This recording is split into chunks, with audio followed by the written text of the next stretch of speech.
हरे कृष्णा सभी दोस्तों को। चले हम आज का सेशन स्टार्ट करेंगे। बात करेंगे बुधवार का बाजार किस तरह से मोमेंटम दिखा सकता है।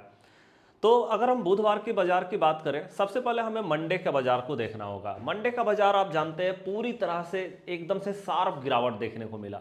सबसे ज्यादा कहीं पे गिरावट हुई तो वो है बैंकिंग सेक्टर में, चाहे वो पब्लिक सेक्टर बैंक की बात करें या प्राइवेट सेक्टर बैंक की बात करें, वहां पे शार्प गिरावट। बैंक निफ्टी की बात करें, लगभग 4% का गिरावट हमें देखने को मिला, है ना। उसके बाद हम अगर टॉप कंपनी की बात कर ले, जैसे एचडीएफसी बैंक की बात करें, 3% प्लस गिरावट देखने को मिला। उसके बाद आईसीआईसी बैंक की बात करें, 2% से ज़्यादा गिरावट देखने को मिला। साथ में स्टेट बैंक ऑफ इंडिया 4% का शार्प गिरावट और एक्सिस बैंक में 3.5% प्लस का गिरावट हमें देखने को मिला। तो क्या कारण है कि इतना ज़्यादा बैंकिंग सेक्टर प्रेशराइज हुई है? क्योंकि हमें पता है कि बैंकिंग सेक्टर ये सबसे बड़ा सेक्टर है। अगर हम निफ्टी की बात करें, निफ्टी में सबसे बड़ा ratio banking sector finance sector का होता है। अगर हम सेंसेक्स की बात करें, वहां पे भी बैंकिंग सेक्टर का सबसे बड़ा रोल है। या फिर हम बैंक निफ्टी का खुद बात करें या फिर निफ्टी की बात करें, वहां भी जो है बैंकिंग सेक्टर का सबसे बड़ा रोल है, सबसे बड़ा सेक्टर है हमारा। ये भैया जिस साइड में जाती है पूरा मार्केट उसी साइड में चलता है। ये अगर नीचे के साइड में रैली कर गई तो पूरा मार्केट नीचे के साइड में रैली कर जाएगा, ये ऊपर जाएगी तो पूरा मार्केट। और आज हमें मतलब मंडे का बाजार में हमें सबसे ज्यादा गिरावट जो है वो हमें बैंकिंग सेक्टर में देखने को मिला। क्या कारण है, पहले उस चीज को हम देख लेते हैं। देखिए, अगर हम कारण की बात करें तो देखिए, ये 30 मार्च 2026 मंडे का मार्केट जो है, शुरुआती कारोबार जो है भारतीय रुपया 128 पैसे मजबूत हुआ। अभी तक हम देख रहे थे कि देखिए, जितना ज्यादा डॉलर जो है वो हमारा ऊपर जाएगा, उतना ज्यादा इंडियन रुपी जो है वो टूटेगी। और हम जानते हैं कि डॉलर इंडेक्स जैसे जैसे ऊपर जा रहा है, हमारा इंडियन रुपी तो टूट ही रहा है। और आप जानते हैं डॉलर इंडेक्स जो है वो पूरा ग्लोबल मार्केट को भैया क्रैश होने पे मजबूर करता है। मतलब डॉलर इंडेक्स ऊपर जाएगी तो पूरा ग्लोबल मार्केट जो है वो डाउन साइड में जाएगा, इसमें है।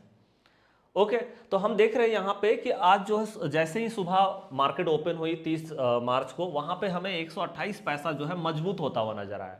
अब ये पैसा मजबूत क्यों हुआ, है ना? क्योंकि हम जानते हैं कि डॉलर जैसे जैसे ऊपर जा रही है, वैसे वैसे इंडियन रुपी जो है वो कमजोर होता चला जा रहा है, उसका वैल्यू कम होता चला जा रहा है ना।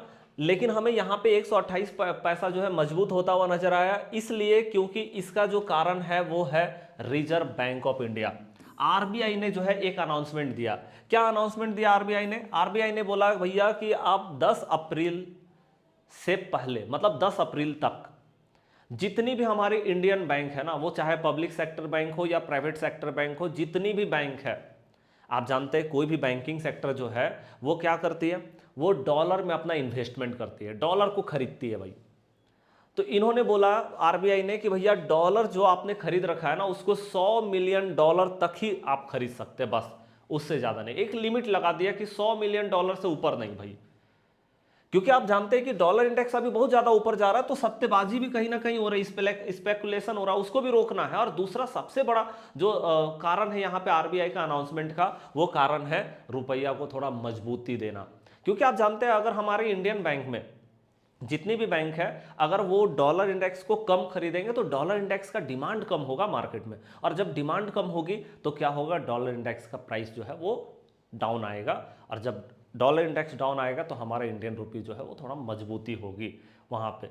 क्योंकि हम देख रहे हैं जैसे जैसे डॉलर इंडेक्स का डिमांड बढ़ रहा है ना, वैसे वैसे क्या हो रही है, डॉलर इंडेक्स एकदम से भाई बुलिश होता चला जा रहा है ना। तो वहां उसको कहीं ना कहीं कंट्रोल करने के लिए आरबीआई ने जो है ये अनाउंसमेंट दिया है कि 10 अप्रैल तक भैया आप अपना जो यहाँ पे शुद्ध खुली स्थिति, मतलब नेट ओपन पोजीशन जो है यहाँ पे जितना भी डॉलर इंडेक्स पे बना रखा, उसको 100 मिलियन डॉलर तक आप सीमित कर दीजिए, उससे ज्यादा नहीं होना चाहिए इन्वेस्टमेंट।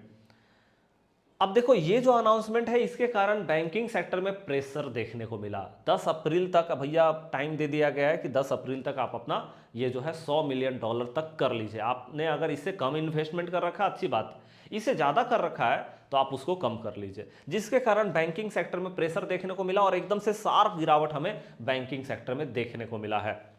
चलिए जी, आगे हम बात करें, अगर हम और आगे न्यूज की बात करें तो और क्या देखने को मिला बाजार में, तो वो यहाँ पे हम देखते हैं। देखिए, अगर हम और बात करें मार्केट क्यों गिर रहा है, why is the market suddenly falling, है ना, क्यों मार्केट गिर रहा है। अब देखिए, मार्केट गिरने का सिंपल सा अभी अगर हम बात करें तो जो है मिडिल ईस्ट जो टेंशन चल रहा है ना भाई, वहां पे वार जो चल रही है वो सबसे इंपॉर्टेंट है। इसके कारण मार्केट सबसे ज़्यादा गिर रही है, ये तो हम जानते हैं। ओके, उसके साथ में और क्या हो रहा है, ऑयल का प्राइस, तेल का प्राइस जो बढ़ रहा है ना, वो भी एक दूसरा सबसे बड़ा कारण है। पहला नंबर कारण तो यही हो गया कि युद्ध चल रहा है भाई। दूसरा नंबर कारण है ऑयल का प्राइस जो है ना वो बढ़ रही है। अब ऑयल का प्राइस बढ़ने से क्या होगा, जितनी भी कंपनी, आप जितना भी कंपनी को देख लो ग्लोबल बेसिस पे, सारी कंपनी में ट्रांसपोर्टेशन कॉस्ट तो होता ही है, और ट्रांसपोर्टेशन कॉस्ट जो है वो कहीं ना कहीं प्रोडक्ट को महंगा करेगा। कोई भी प्रोडक्ट हो, ट्रांसपोर्टेशन कॉस्ट उसमें ऐड होती है, और तेल का प्राइस महंगा होने का मतलब है ट्रांसपोर्टेशन कॉस्ट का महंगा होना, और उसके कारण जो है प्रोडक्ट कहीं ना कहीं महंगा होंगे, और इसके कारण हमें इन्फ्लेशन का सिचुएशन देखने को मिलेगा। ये इन्फ्लेशन जो है ये दूसरा कारण है जिसके कारण भैया मार्केट में एकदम शार्प फॉलिंग देखने को मिल रही है, मार्केट एकदम से प्रेशराइज हो रहा है, मार्केट गिर रहा है। तीसरा नंबर जो कारण है रिस्क ऑफ, मतलब लोग जो है ना एकदम अपना जोखिम, जो यहाँ आप देख रहे हैं लगातार मार्केट में न्यूज चल रही है, वार का सिचुएशन चल रहा है, जिसके कारण लोग एकदम से जोखिम नहीं लेना चाहते, जिसके कारण मार्केट में एकदम से बाइंग देखने को मिल नहीं रही है। लोग एकदम से रिस्क नहीं लेना चाहते, अपने रिस्क को खत्म करना चाहते, जिसके कारण लगातार सेलिंग देखने को मिल रही है। उसके बाद और क्या है, इसके बाद और भी यहाँ पे बताया गया कि भैया इन्वेस्टर जो है उनको लग रहा है मार्केट में अनसर्टेनिटी, उनको लग रहा है भैया ये मार्केट अनिश्चित है, मतलब भाई मार्केट में कुछ निश्चित नहीं है। जैसे अभी तक हम देख रहे थे कि प्राइस एक्शन मार्केट में कुछ होता था, लेकिन अभी मार्केट में कोई प्राइस एक्शन जो है वो काम नहीं कर रहा है। मार्केट में कोई भी जो कैंडल स्टिक पैटर्न है वो काम नहीं कर रहा है ना, किसी भी तरह का कोई साइकोलॉजी मार्केट में काम नहीं कर रहा है, कोई भी डेटा मार्केट में काम नहीं कर रहा है ना, ये चीज को हम देख रहे हैं। तो इससे क्या होता है, मार्केट अनसर्टेन होना शुरू होती है, इन्वेस्टर बोल रहे हैं अनसर्टेन है मार्केट, जिसके कारण आप देख रहे हैं वाइड स्प्रेड सेलिंग, जिसके कारण हमें सेलिंग देखने को मिल रही है मार्केट में, पैनिक सेलिंग, डर का सेलिंग मार्केट में देखने को मिल रहा है। ये भी एक बहुत बड़ा कारण है कि भैया मार्केट जो है वो शार्प फॉलो जो है गिर रही है यहाँ पे। चले, इसके बाद इसको आप हिंदी में भी देख सकते हैं, है ना। चले, उसके बाद हम बात करें आगे तो और क्या न्यूज़ है मार्केट में। अगर हम न्यूज़ की बात करें तो देखें मतलब ईरान ने सीधे बता दिया है कि हम यूएस से डायरेक्ट कोई बातचीत नहीं करेंगे। अगर बातचीत करना होगा तो भैया हम इंटरमीडियरीज से हम बात करेंगे, और इंटरमीडियरीज किसको बना दिया है, पाकिस्तान को बना दिया भाई साहब। यूएस ने बना दिया पाकिस्तान को कि लो भैया आप बन जाओ मीडियरीज, इंटरमीडियरीज बन जाओ। तो हम मतलब इंटरमीडियरीज जो है वो पाकिस्तान है, और पाकिस्तान का हाल तो आप जानते ही क्या है ना। तो ये इंटरमीडियरीज है जिसके थ्रू जो है ईरान बात करेगा, भैया वो डायरेक्ट यूएस से कोई बातचीत नहीं करना चाहता। तो आप देख रहे हैं ये सब और टेंशन को बढ़ाएगा, मिडिल ईस्ट में जो टेंशन चल रही है ना वो और बढ़ेगा इससे। ओके, दूसरा नंबर क्या है, यहाँ पे ये भी है कि ईरान ने जो है यहाँ पे बताया कि देखिए हमारा जो न्यूक्लियस प्लांट है ना वो पूरी तरह से सेफ है, कहीं कोई दिक्कत नहीं है वहाँ पे। हाँ, ये जरूर बोला कि भैया इजराइल और यूएस ने बहुत ज़बरदस्त, मतलब वेरी डेंजरस, बहुत ज़बरदस्त अटैक किया है, लेकिन हमारा अभी तक जो है न्यूक्लियस जो प्लांट है वो अभी तक हमारा सेफ है, कहीं कोई प्रॉब्लम नहीं है। क्योंकि सारा विवाद तो यही पे है ना, सारा प्रॉब्लम तो यही है कि ईरान जो है न्यूक्लियर परमाणु परीक्षण करना चाहता है, और भाई यूएस जो है वो चाहता है कि ऐसा ना हो। क्योंकि आप जानते हैं भाई ईरान ने अभी भाई एकदम अपने जो गल्फ कंट्री, अपने जो पड़ोसी कंट्री, उसको परेशान कर दिया भाई। कहीं पे भी कुछ भी मिसाइल लेकर के अटैक कर रहा है, किसी को भी भाई परेशान कर रहा है। ये चीज़ें है, जब इसके पास भाई मतलब न्यूक्लियर प्लांट बम आ जाएगा ना, उसके बाद तो शायद ये बहुत ज़्यादा पावरफुल हो जाए, और शायद मतलब कुछ भी हो सकता है। इसीलिए यूएस चाहता नहीं है कि ऐसा कुछ हो, क्योंकि उसके जितने भी इर्द गिर्द कंट्री है ना, वहाँ पे यूएस का बहुत ज़्यादा बेस बना हुआ है, ठीक है। तो ऐसा चाहता नहीं है कि ये हो, इसी के कारण भाई ये पूरा का पूरा टेंशन है। ओके, चलिए, तो यहाँ पे और बात बाकी एक और न्यूज आया हुआ था कि भाई गोल्ड का जो प्राइस है वो कहीं ना कहीं जिस तरह से फॉल हो रहा है, उस तरह से भैया लोन जो सेक्टर है उसमें भी प्रभाव देखने को मिलेगा। क्योंकि आप जानते हैं गोल्ड लोन मिलता था, लेकिन गोल्ड इतना अनसिक्योर्ड हो गया, इतना ज़्यादा गिर रहा है ना, जिसके कारण हम देख रहे हैं कि भाई वहाँ पे लोन सेक्टर में भी कहीं ना कहीं फर्क पड़ेगा। तो आप देख रहे हैं कहीं ना कहीं भाई जितनी भी न्यूज आ रही है ना वो पूरी तरह से क्या है, मतलब कहीं से भी कोई टेंशन को रिलीफ देने वाला नहीं, टेंशन को और बढ़ाएगा। एक और न्यूज एकदम से आया हुआ है जिसमें ट्रम्प साहब बोल रहे हैं कि भाई हम ईरान से बातचीत करने में बहुत बहुत करीब पहुंच चुके हैं, मतलब हमारा बस ट्रेड डील होने वाला है, एकदम हम करीब पहुंच चुके हैं, ट्रेड डील होने वाला है ईरान से। लेकिन भैया ट्रम्प साहब का भरोसा तो आप किया ही नहीं जा सकता, भैया कुछ हो जाए तब हम बात करेंगे, नहीं तो आप गिदर भपकी तो बहुत सारा दे चुके हैं, अल्टीमेटम है, धमकी है, ये सारी चीज़ें तो आप दे ही रहे, लेकिन इससे कोई फर्क नहीं पड़ रहा भाई, है ना। यूएस में मतलब ईरान को कोई फर्क नहीं पड़ रहा। आप कितनी भी भाई रिस्ट्रिक्शन लगा रहे हो, आप कुछ भी कर रहे हो ना, कुछ भी बोल रहे हो, कोई फर्क नहीं पड़ा। आप व्हाइट हाउस में रह करके सिर्फ इस तरह से बातचीत करेंगे तो बात नहीं बनेगा भाई, है ना। आप अगर कुछ करके दिखाओगे तब हम मानेंगे, नहीं तो भाई आप सिर्फ बोलोगे बातचीत हो रही है, इससे कोई फर्क नहीं पड़ेगा ग्लोबल मार्केट को। ये ग्लोबल मार्केट इतना पैनिक हो चुका है कि भैया इसको सीधे आपको चाहिए तो वो चाहिए कि भैया युद्ध विराम हो जाए, सिंपल, युद्ध खत्म हो जाए। हम तो देखिए शांति की ही बात करते हैं पूरे देश में। और देखिए जितना त्रासदी हो चुका है, जितना नुकसान हो चुका है ना, यहाँ पे हम मतलब युद्ध अगर खत्म भी हो गई ना, तो ये भैया जो पूरा का पूरा जो इंफ्रास्ट्रक्चर जो पूरा बर्बाद हुआ है ना, उसको भाई बनने में, रीबिल्ड करने में कम से कम मैं आपको बता रहा हूँ 5 साल लगेगा। मतलब ऑयल की जितनी भी प्लांट थी ना, उसमें भी भाई बमबारी बहुत हुआ है, मतलब सब बर्बाद हो चुका है। तो ऐसा नहीं है कि जो अभी जो नुकसान हुआ वो तुरंत में भरपाई हो सकता है, तुरंत में तो नहीं होगा, टाइम लगेगा, मार्केट को बहुत टाइम लगने वाला है ना। तो चीज़ें एकदम से बिगड़ते चली जा रही है, और 1 महीना और अगर चीज़ें बिगड़ी तो भाई हमारे देश में भी प्रॉब्लम, और वो लॉकडाउन का जो सिचुएशन है वो कहीं ना कहीं खड़ा होता हुआ नजर आ सकता है। चले, तो ये कहीं ना कहीं अभी तक का न्यूज़ है। अब हम सीधा मार्केट को देखते हैं। हमने आपको बताया कि मार्केट क्यों गिरा। अब हम यहाँ पे देखते हैं कि भैया हमारा प्राइस एक्शन क्या बोलता है, किस तरह से मार्केट जो है वो रिएक्ट करेगी। चले, तो यहाँ पे देखिए सिंपली अगर हम आज के मार्केट की बात करें तो हमने आपको लगातार एक चीज़ बोली है अभी मार्केट में, है ना। क्या बोला है कि भैया मार्केट में जिस साइड में गैप बनता है ना, मार्केट उसी साइड में निकल जा रही है। अगर मार्केट में गैप डाउन हो रहा है तो मार्केट गैप डाउन के साइड में निकल जा रही है, गैप अप हो रहा है गैप अप के साइड में निकल जा रही है, गैप डाउन हो रहा है गैप डाउन के साइड में, मतलब जिस साइड में गैप बन रहा है ना उसी साइड में मार्केट निकल जा रही है। अब इसका कारण क्या है, क्योंकि आप जानते हैं मार्केट में लोग एकदम से पैनिक है, बड़े ट्रेडर, मतलब कहीं से भी ना बाइंग करने के लिए कोई जाना नहीं चाहता मार्केट में, सिर्फ सेलिंग करने के लिए जा रहे हैं, सिर्फ और सिर्फ डर का सेलिंग मार्केट में देखने को मिल रहा है। बायर एकदम से मार्केट में इंटरेस्टेड नहीं है, पहला नंबर बात।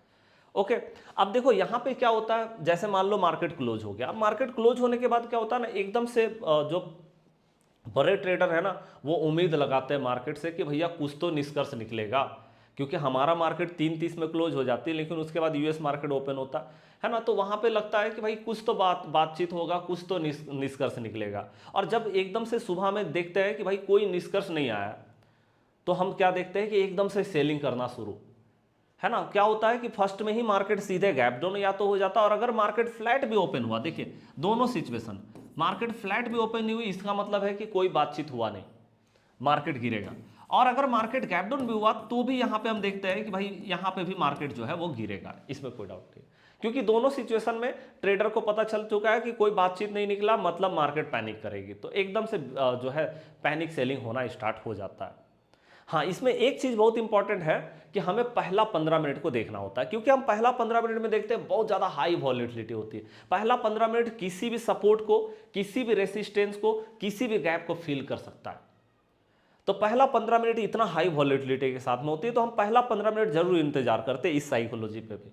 अगर पहला 15 मिनट में गैप फिलिंग हो गया, या फिर मान लो मार्केट एकदम से फ्लैट ओपन हुआ है, तो क्या पहला 15 मिनट में एकदम से ग्रीन कैंडल पे मार्केट खड़ी है, एक बेहतरीन ग्रीन कैंडल बना हुआ है, ओके, तो वो चीज को हम यहाँ पे देखते हैं। अगर ऐसा हुआ तो हम देखते हैं कि भाई मार्केट ऊपर जाने का कुछ चांसेस दिखाई दे रहा है, तो हम लो पे ऐसे लगा करके अपसाइड में जा सकते हैं। लेकिन अगर पहला 15 मिनट में भी गैप फिलिंग नहीं हुआ, या फिर मार्केट ऊपर एकदम फ्लैट होने के बाद ऊपर में खड़ा ना रह पाई, तो मार्केट में एकदम से सेलिंग देखने को मिलेगा। अभी ये करंट सिचुएशन में तो यही चल रहा है।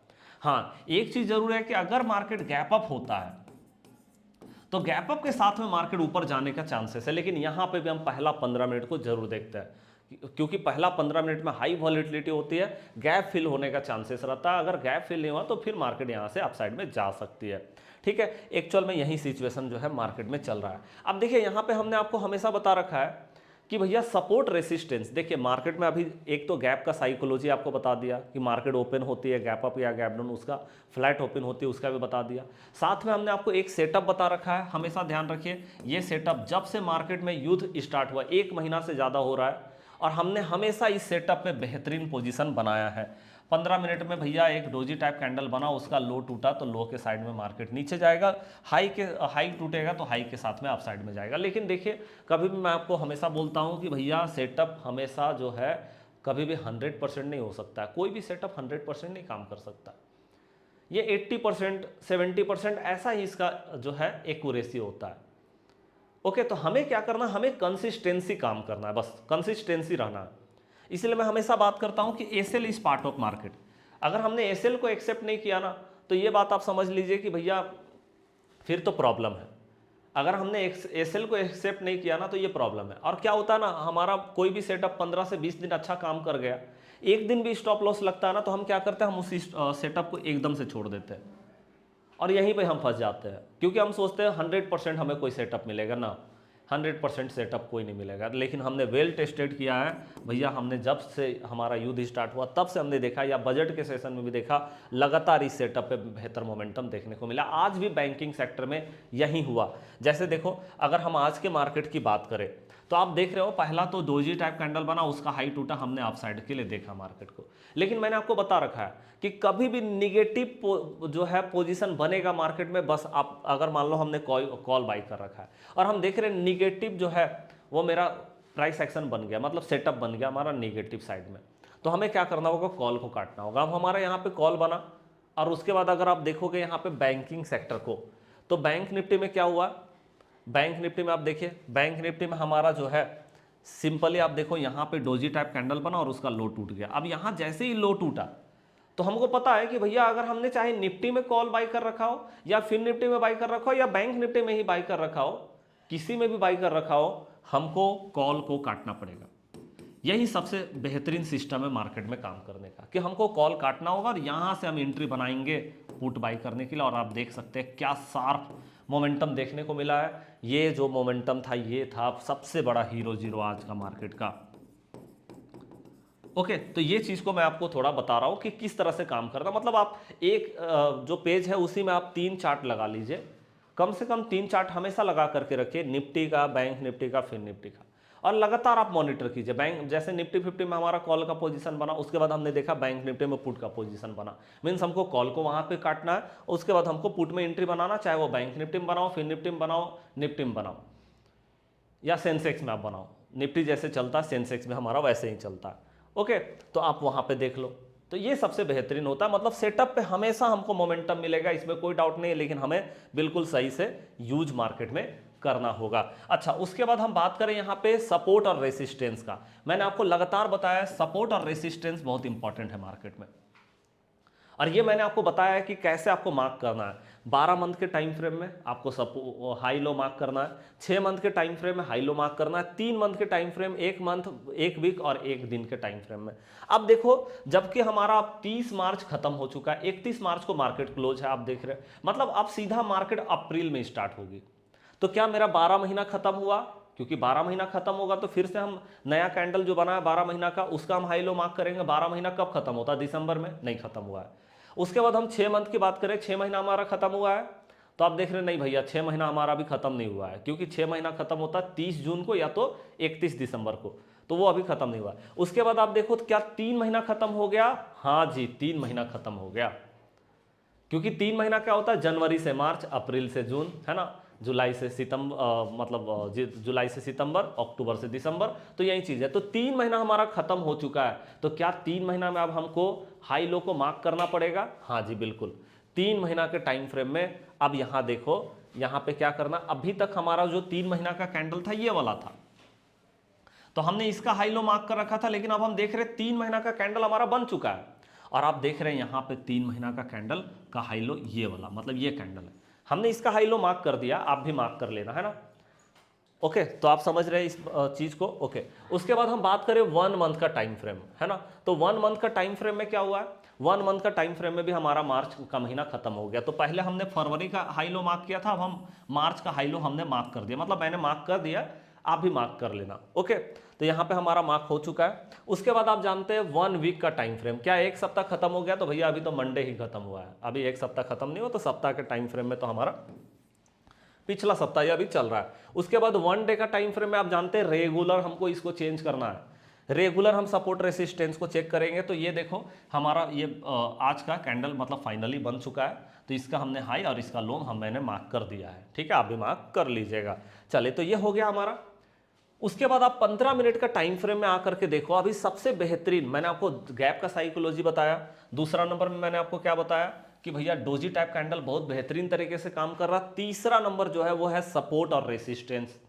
मार्केट बहुत बेहतरीन तरीके से सपोर्ट और रेसिस्टेंस को फॉलो कर रहा है।